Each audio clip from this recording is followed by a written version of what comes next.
Donc là, ce qu'on vous présente, on va vous présenter, c'est un équipement public, c'est la maison de santé pluridisciplinaire qui est à Châteauneuf-sur-Sarthe. Alors, on va voir Daniel Pereire, qui est là, qui est le directeur adjoint de la communauté Vallée des Hauts d'Anjou, et Sophie Seignerin, qui est l'architecte du projet. Donc, ils vont nous expliquer comment ce projet a été fait pour lutter contre la désertification médicale et nous parler de sa structure, et c'est de la façon dont il est monté et de son architecture aussi, parce que c'est un projet qui est très qualitatif, qui est construit en matériaux biosourcés, qui a fait attention à la qualité de l'air en travaillant avec moins de polluants. Enfin voilà, vous allez nous expliquer le projet tout en amont, le projet, le contexte du territoire, les enjeux. On vous laisse la parole. Bonjour à tous. Je vais commencer. Donc moi, je suis l'architecte du projet.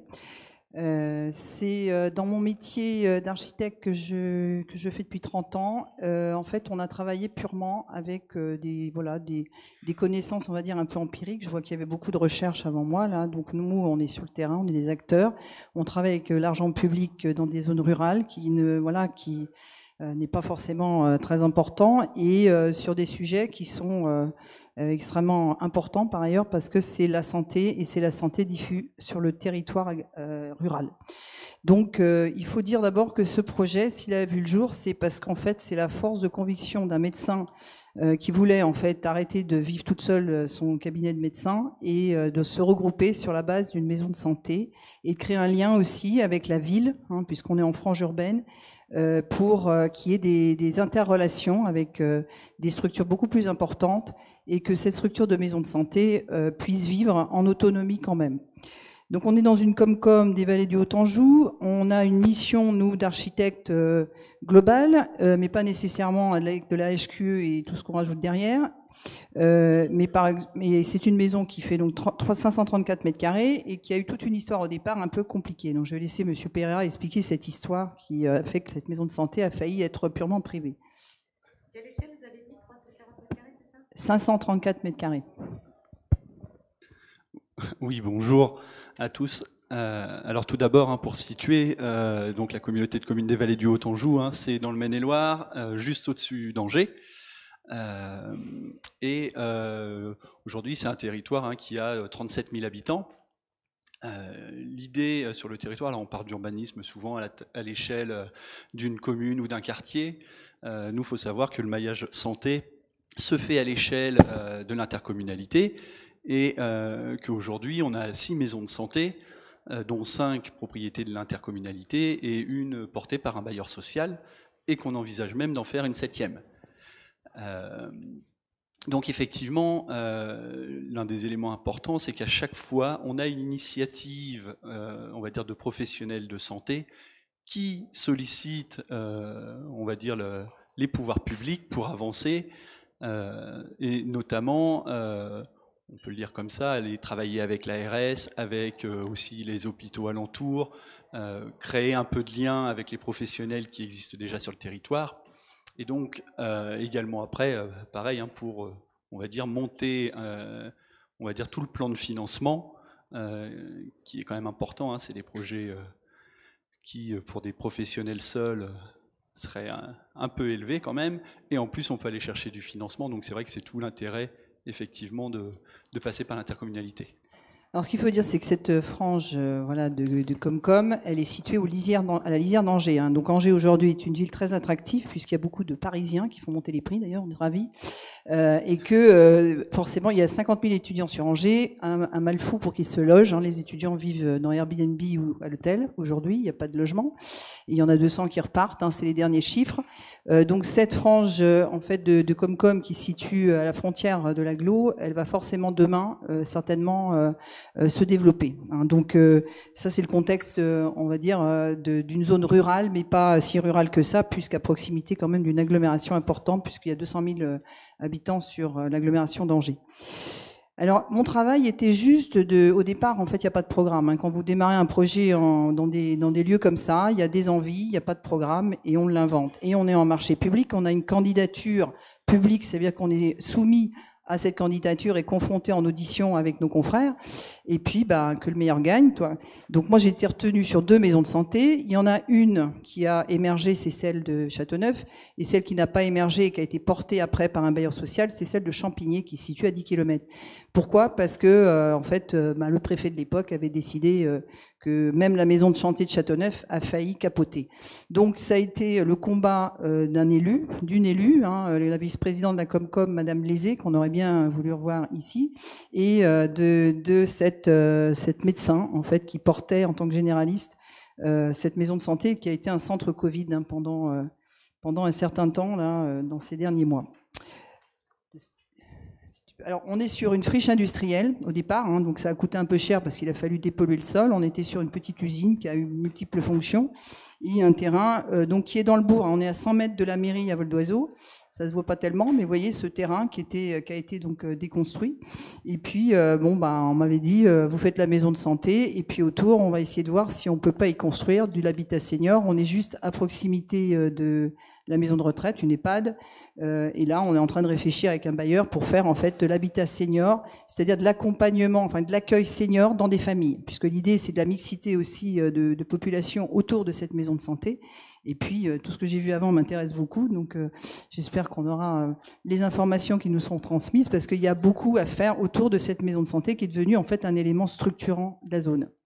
Alors, on a travaillé sur ce projet aussi parce que je fais partie des COBAT. Les COBAT, c'est une association qui a été portée par elle a 10 ans, on a fêté nos 10 ans cette année, par les Pays de la Loire.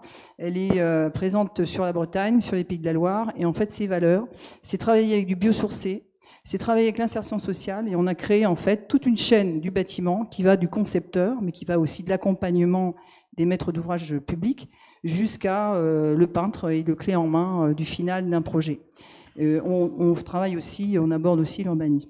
Donc sur toutes ces valeurs, moi que j'ai appris au sein des COBAT, tous ces de nouveaux principes constructifs qu'on aborde comme la paille. En ce moment, je travaille sur du chanvre sur Angers, du parpaing de chanvre. Là, l'idée, c'était, on a une structure locale d'une entreprise de 40 personnes. Ils font de la charpente, c'est merveilleux. Ils savent faire des bâtiments qui ne sont pas énergétivores, justement. Et donc, le principe constructif, c'était le bois. C'était aussi le béton, puisque moi je n'ai jamais abandonné le béton et je ne l'abandonnerai jamais, c'est un matériau formidable, et c'est un matériau qui fait la masse du bâtiment. Donc en fait les membrures intérieures c'est du béton, et le manteau, on va dire extérieur, c'est du bois. On est lié donc à un budget qui est assez restreint, on est à 1836 ou 70, je ne sais plus, hors taxe du mètre carré, construit avec tous les aménagements qui concernent une maison de santé, c'est-à-dire toutes ces consultations avec ces placards, ces banques d'accueil, etc. On a travaillé en participatif avec pas seulement la médecin, mais elle a fédéré en fait tous les personnels de santé. Ils étaient 16 qui étaient intéressés par le projet, et on a une extension possible là avec des kinés, des dentistes, aussi tout le réseau social lié au médical, peut-être avec des bureaux, je ne sais. Donc elle a en fait un succès formidable, et on a surtout un petit centre d'urgence dans cette maison de santé qui marche très fort. Donc les enjeux et l'objectif, j'arrive pas à dire ce que j'ai mis, mais en fait c'était ça, c'est un bâtiment de bois, c'est un bâtiment avec du biosourcé, c'est un bâtiment aussi où j'ai un peu remué le facilitateur qui n'existait pas sur la zone rurale mais qui existait en zone urbaine, pour le faire venir chez nous pour dire comment on fait de l'insertion avec les associations d'insertion. Donc on a fait un atelier on a fait 2 ateliers de chantier, on en fait un avec Madame Déhou, où là on a abordé tout la notion de bâtiment sain. On a obtenu un prix, d'ailleurs, on est très content. Et Madame Déhou est venue faire, en fait, la vulgarisation auprès, en fait, des acteurs du terrain, c'est-à-dire les entrepreneurs qui ont pu, participer aussi à comprendre pourquoi eux aussi ils sont impactés par la pollution et les matériaux qu'ils mettent en œuvre dans les bâtiments. Entrepreneurs et élus. Entrepreneurs et élus, on a fait un pique-nique, enfin c'est très sympa. Le participatif, c'était en fait le médecin qui dit à chaque réunion de chantier, il y a quelqu'un qui est représentant du cabinet. Ça veut dire qu'en fait, on avait le podologue, l'ostéopathe, les infirmiers, tout le monde participait au projet et tout le monde a pu corriger le projet au fur et à mesure de la construction de ce bâtiment. Donc confort visuel, alors là, on parlait de jardin tout à l'heure, moi j'ai fait que de l'empirique sur ce dossier, c'est le zen, la méditation, ça fait du bien à tout le monde. Les salles d'attente, au fond, elles peuvent donner sur un jardin. On m'a dit au début du projet, parce que ça a été un peu offensif, pourquoi est-ce que vous faites un espèce de cours là, vous en faites un jardin, on ferait une dalle et puis on construirait au-dessus, on ferait deux consultations en plus.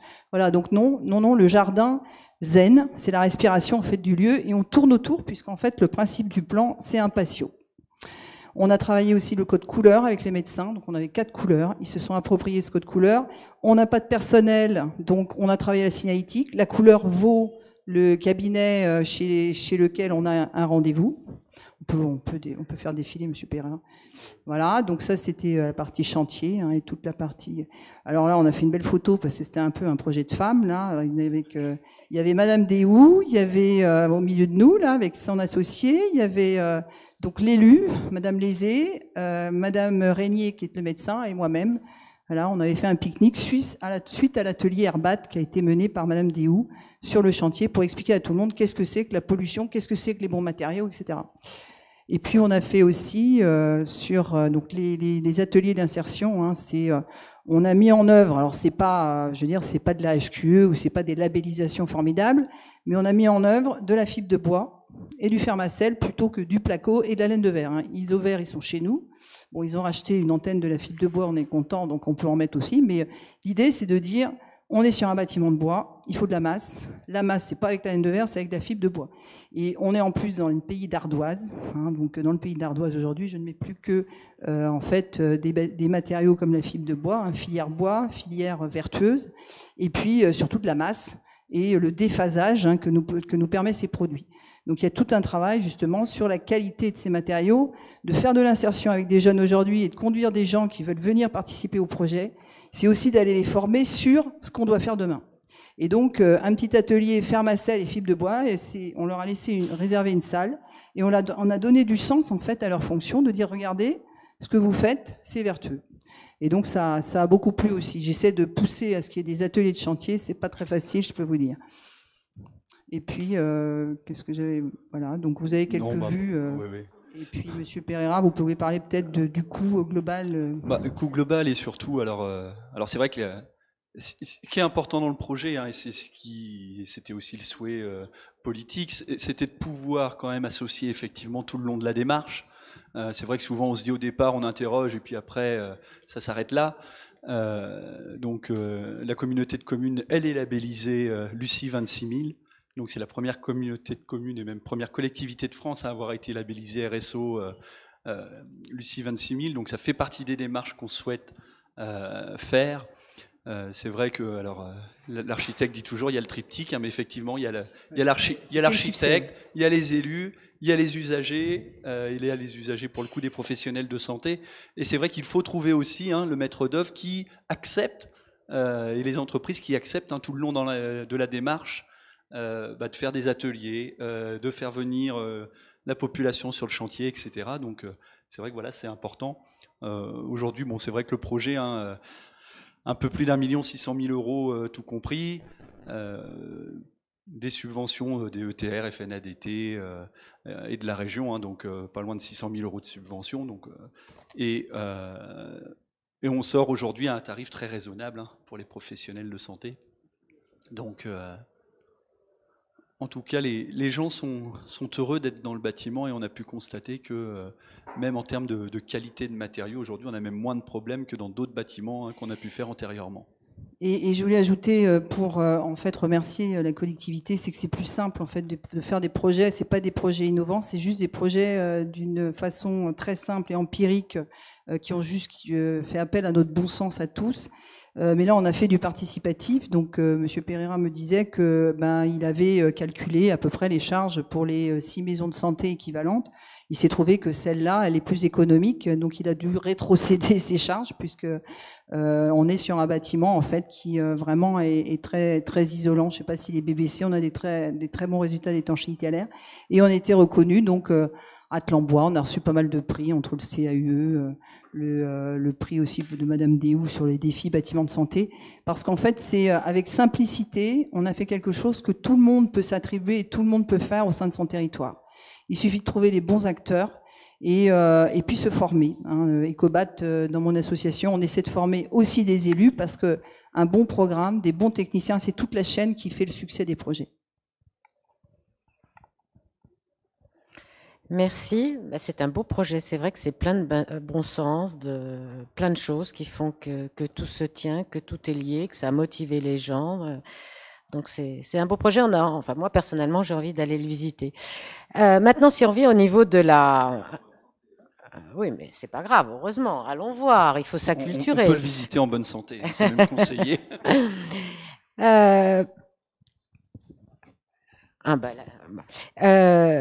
Bon, la question pour Monsieur Pereira, quel est l'impact sur le territoire de ce bâtiment? Comment il est perçu? Est-ce que vous avez déjà pu évaluer justement sur la santé des habitants? Est-ce que c'était plus facile? Est-ce qu'il y a une grande satisfaction? Est-ce que ça a facilité? Puisque ce projet, il a été livré, si je ne me trompe pas, il y a 2 ans, hein, c'est ça? Alors, ce projet a été livré effectivement en 2018.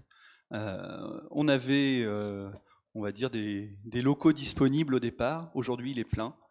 Le pôle santé. Donc, cette maison de santé, une extension est envisagée effectivement, puisqu'aujourd'hui, on a même, pour tout vous dire, acheté une maison à côté pour loger notamment des kinés en attendant cette extension. On a un dentiste qui souhaite venir, etc. C'est vrai que sur le territoire, on a toutes nos maisons de santé sont pleines et on en a 2 à agrandir, dont celle effectivement de Châteauneuf-sur-Sarthe.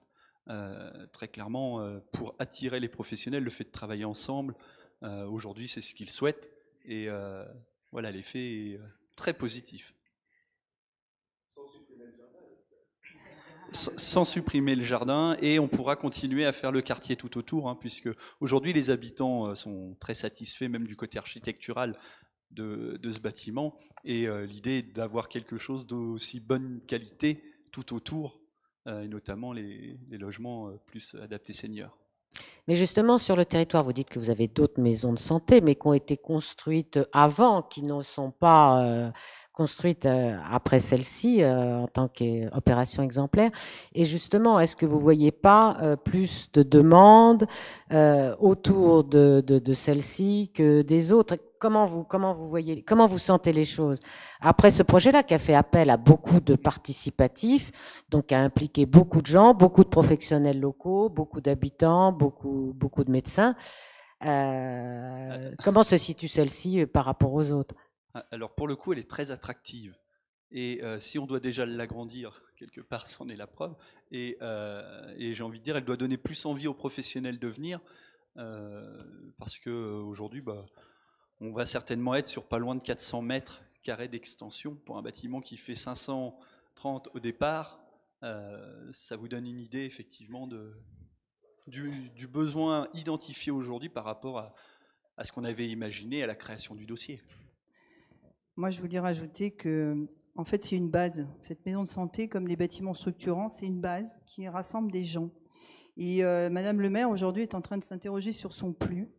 Et je lui dis, avec le PLU, il faudra faire une charte, parce qu'en fait, elle a pas mal de terrains comme ça, qui sont un peu des dents creuses urbaines, dont celui-là. Laisser les bailleurs sociaux se saisir de ces terrains et de faire leurs projets à côté, je pense que c'est une erreur. C'est de les accompagner et de continuer ce participatif. Donc, ce que j'espère, c'est que le succès, effectivement, qu'a cette maison de santé va conduire à aussi du qualitatif autour pour cette ville. Parce que Châteauneuf-sur-Sarthe, c'est une des communes qui a été la plus délaissée, qui a été faite, en fait, de bric et de broc. Qui au départ, il y avait une économie, enfin une économie qui était liée purement aux tanneurs, oui. aux tanneries.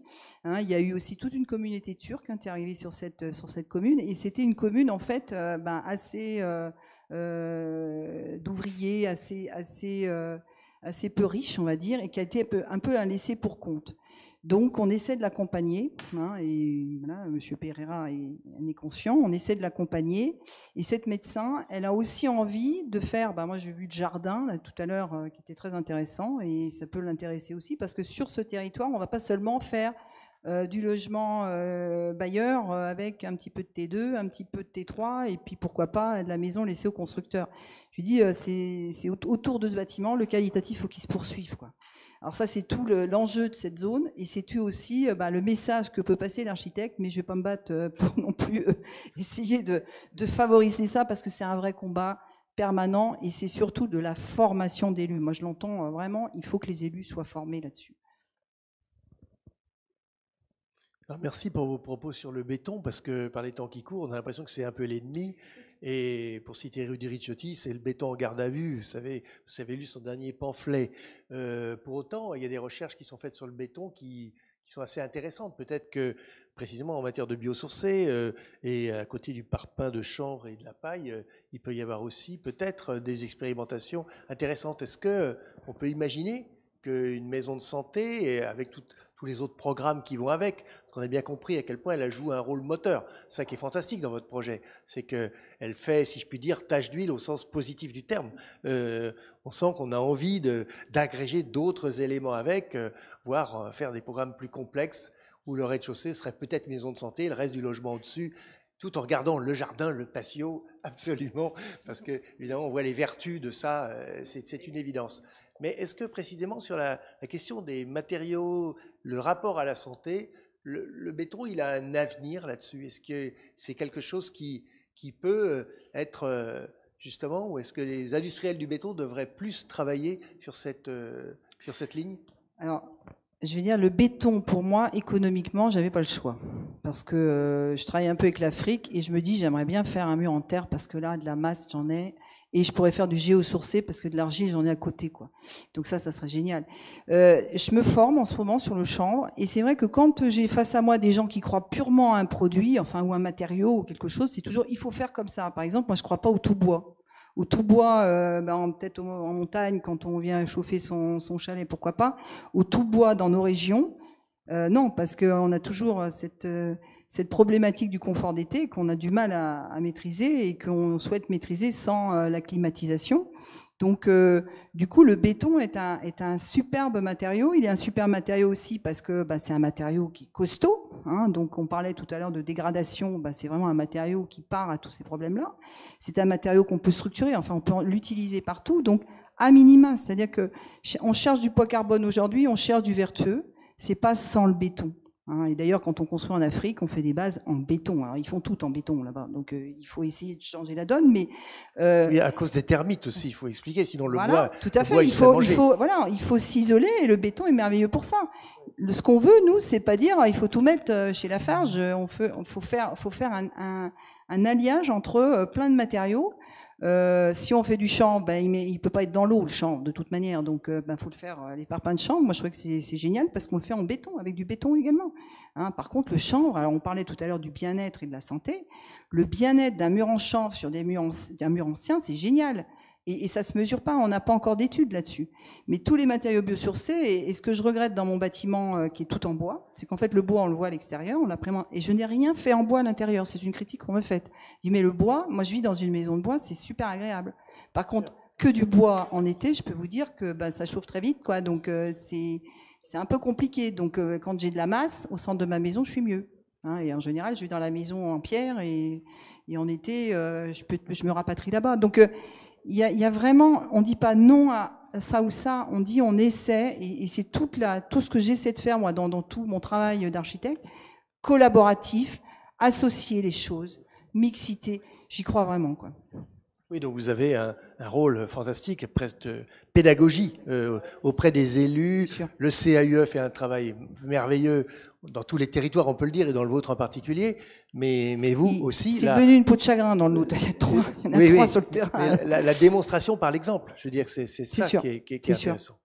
Ah, j'y crois. C'est-à-dire qu'on peut... et c'est pour ça qu'Ecobat, notre association, moi j'ai adhéré assez vite, c'est qu'on n'est pas en conseil. On peut faire et on fait ensemble. Et on vous montre par des référentiels qu'on peut faire. Donc c'est ça qui est intéressant. Intéressant et très encourageant. Bon, même si ce projet nous passionne, on n'a pas parlé.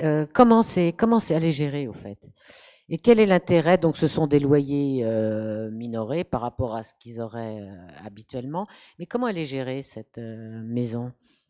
Alors, aujourd'hui, elle est gérée, j'ai envie de dire, animée par les professionnels de santé qui sont dedans, avec le soutien du CIS, je suis aussi directeur du CIS, hein, pour animer tous ces professionnels de santé, mais à l'échelle du territoire. Ils ont d'ailleurs créé une communauté professionnelle territoriale de santé à l'échelle du territoire. Et aujourd'hui, on a les abonnements électriques, etc. Hein. On fait l'entretien pour être sûr, effectivement. Alors, on l'a pas trop évoqué, mais il y a une qualité de l'air à l'intérieur du bâtiment qui nécessite de changer les filtres régulièrement, etc. Pour être sûr que ce soit fait. On veut que ce soit la collectivité qui le porte. Et derrière, on leur refacture les charges de façon annuelle. Aujourd'hui, ce qu'on peut constater, c'est qu'effectivement, là où on imaginait des charges peut-être un peu plus importantes par rapport à ce qu'on voyait sur nos autres maisons de santé, on se retrouve avec 20-25% de moins. C'est quand même pas négligeable. Et voilà. Et surtout, on voit le fait d'avoir associé les médecins dès le départ et tout le long du projet, par exemple, nous a amené à éviter des travaux ultérieurs. C'est-à-dire que nos autres maisons de santé, à l'usage, on a vu que il fallait changer les portes ou faire différemment les cloisons pour des raisons acoustiques. Parce qu'effectivement, quand vous êtes médecin, si la personne qui est dans la salle d'attente entend ce qui se dit, c'est pas top. Les questions de lumière dans les bâtiments, etc. Bon, voilà. Clairement, on voit que ça a joué. Aujourd'hui, on n'a pas eu à revenir sur ce bâtiment, alors que tous nos autres bâtiments, on y est revenu derrière. Et là, on peut dire, de toute façon, c'est vous qui avez choisi aussi. Bientôt, on pourrait avoir une clinique vétérinaire de la même manière. À côté, on est en zone rurale. J'en ai construit, mon ex-mari était veto. Alors. Ah, d'accord. Je connais. Mais là, on est en train de faire une école de musique avec la même architecte.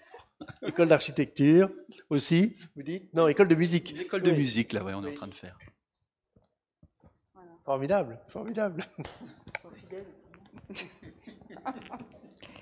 Bon, on me signale qu'il y a plein de questions dans le chat, enfin plusieurs questions. Donc, Plusieurs Florentin. questions, voilà. Donc, en particulier sur la qualité de l'air intérieur, on vous demande si il y a des capteurs qui sont installés afin de mesurer la qualité de l'air, et également sur la difficulté de trouver des matériaux biosourcés localement, et de convaincre aussi de leur nécessité, de leur mise en œuvre.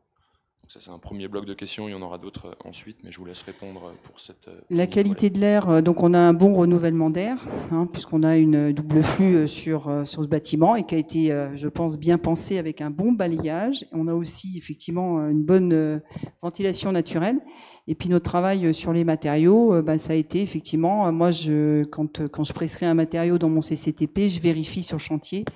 Et quand on dit à un peintre, ça a été ma première démarche il y a 15 ans, mais c'est vous, là, en fait, qui est en train de vous polluer. Là, il va demander après au patron, j'emmène un peu le monde, là, mais qu'est-ce que c'est la peinture? Il y en a certains, aujourd'hui, ils posent plus certaines peintures, hein, sur des peintures métalliques, notamment, parce qu'il y a trop de COV et que c'est eux qui sont impactés les premiers. Donc, il y a eu un vrai regard sur tous les matériaux appliqués. On est sur aussi le béton, voilà, c'est un matériau à peu près inerte. Le bois, donc on a travaillé aussi sur les cols. Et puis on est sur du carrelage globalement. Hein. Mais je pense que c'est d'ailleurs un des messages de Mme Déhou, hein, c'est ventiler votre maison 10 minutes tous les matins, déjà supprimez l'air, même quand vous êtes en zone polluée, et faites circuler l'air, hein, c'est la base. Hein, mais comme tout ce que j'ai fait, je l'ai fait d'une manière empirique. Et pour trouver des matériaux biosourcés, j'étais pas très aguerrie au départ. Le fait de participer à Ecobat, on a des vendeurs de matériaux biosourcés. Hein. Aujourd'hui, je fais du parpaing de chambre avec la ville d'Angers, et c'est grâce à des gens du réseau, hein, qui nous ont orientés vers ces parpaings de chambre. Là, on en trouve, je pense, un peu partout, et même des points P commencent à faire des petites conférences aux architectes. Il y a un souci, c'est la formation, je disais des élus tout à l'heure, mais c'est aussi la formation dans les écoles d'architecture sur les matériaux. Hein. Et là, il y a un vrai travail à faire sur voilà, quels sont les matériaux qui sont sains, pourquoi, et d'aller vérifier toujours en chantier. Hein. On parlait tout à l'heure de l'acoustique. S'il y a une bonne acoustique, c'est parce qu'en chantier, on a vérifié. C'est idiot, mais on met pas les dalles tout de suite au plafond, on vérifie toutes les percements, sinon ça fait pas une bonne acoustique. Hein. Et puis derrière, dans la prescription, évidemment, tous ces matériaux sont mis en œuvre avec des épaisseurs qui font la qualité derrière de l'enveloppe. D'accord, merci beaucoup. Une autre question, enfin deux questions qui se recoupent. et qui concerne l'accès à cet équipement. Donc lorsque la communauté de communes décide d'implanter ce type d'équipement, est-ce qu'elle favorise un emplacement en cœur de ville? Et si oui, quelles réflexions sont portées sur les places de stationnement autour de cet équipement? Et également une question relative au déplacement du personnel soignant pour les personnes âgées. Donc est-ce que les médecins de la maison de santé font aussi du service à domicile et se déplacent sur le reste du territoire de la collectivité? Alors, pour ce qui est de l'emplacement, j'ai envie de dire, on n'a aucune maison de santé qui se retrouve très éloignée du centre. Aujourd'hui, on est sur un territoire, on est conscient que les mobilités, c'est important. Donc, nos maisons de santé sont clairement plutôt en centre-bourg. Et là, pour le coup, effectivement, on a réhabilité quelque part un vieux site industriel en démolissant ce qu'il fallait. Donc là-dessus, voilà pour cette part de réponse. Après, le stationnement, on a la chance, par exemple sur celle-là, d'avoir un parking à proximité, d'avoir de l'espace autour.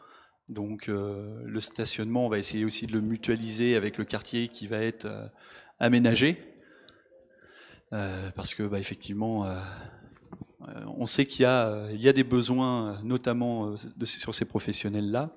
Après, sur le déplacement des professionnels, donc au sein de la maison de santé, il y a des infirmières, notamment, qui sont dedans, qui font du domicile. Et l'objectif des maisons de santé sur le territoire et du maillage, alors nos maisons de santé sont regroupées en pôles santé, c'est-à-dire qu'on a 6 maisons de santé, mais 3 pôles santé. Et l'idée est que, et là on est en train de voir pour faire, je disais, une 7e maison sur Mireille, c'est que les professionnels puissent aussi se remplacer de temps en temps les uns des autres, et c'est l'engagement qu'on leur demande, c'est-à-dire qu'à un moment, ils rentrent dans un équipement public, il ne faut pas croire que tout leur est acquis dès le départ. Il y a aussi des contraintes à rentrer dans un bâtiment public, et ils les acceptent assez volontiers en général, les professionnels de santé. On n'a pas trop parlé de la vacation, mais la vacation, c'est une salle qui est dédiée donc à des déplacements des spécialistes qui seraient plus urbains et sur la ville d'Angers. J'avoue que c'est compliqué parce qu'un ORL, un gynécologue, ils ont déjà un carnet de rendez-vous tellement chargé que c'est pas facile aussi d'aller, mais il faut favoriser ça. Donc la médecin travaille aussi avec l'hôpital, enfin les cliniques en fait d'Angers. Nous, c'est vrai qu'aujourd'hui les hôpitaux font des permanences, commencent à les développer. Donc, alors sur celle-là, ça commence, mais sur une autre, on a notamment cardiologue, qui vient, gynécologie, ils sont en train de regarder pour effectivement nous mettre quelqu'un aussi pour des permanences. Et on se rend compte, là on a eu les statistiques parce qu'on évalue, par exemple cardiologue, on s'est rendu compte que 80% des patients du cardiologue sont des nouveaux patients. C'est-à-dire que c'est des personnes qui n'auraient pas été finalement à l'hôpital. Donc en termes de prévention, ça joue aussi énormément son rôle. Et c'est vrai que c'est des choses qu'on développe. Et c'est ce que je disais tout à l'heure, il y a besoin d'animer tous professionnels de santé et de faire le lien. Donc la collectivité joue son rôle, mais les professionnels également. Et on a dédié aussi une salle qu'on a appelée salle de convivialité, mais un peu multifonction, qui se divise en deux et qui permet aussi, alors moi j'ai tout un travail parce que j'ai créé des repas zen, c'est-à-dire à essayer de se faire se rencontrer de la médecine allopathique et des médecines en fait alternatives. Et il y a la sophrologie et tout ça, donc Madame Régnier essaie aussi d'inviter. On a eu une problématique pour cette maison de santé, c'est d'accueillir l'ostéopathe, à qui on a fait sa propre entrée, son propre salle d'attente, puisque si on avait été contré par l'ordre des médecins, on aurait dû l'isoler du reste de la maison de santé. Donc ça, c'est quelque chose qui, à mon avis, va cheminer et évoluer aussi par rapport aux nouvelles maisons de santé à venir.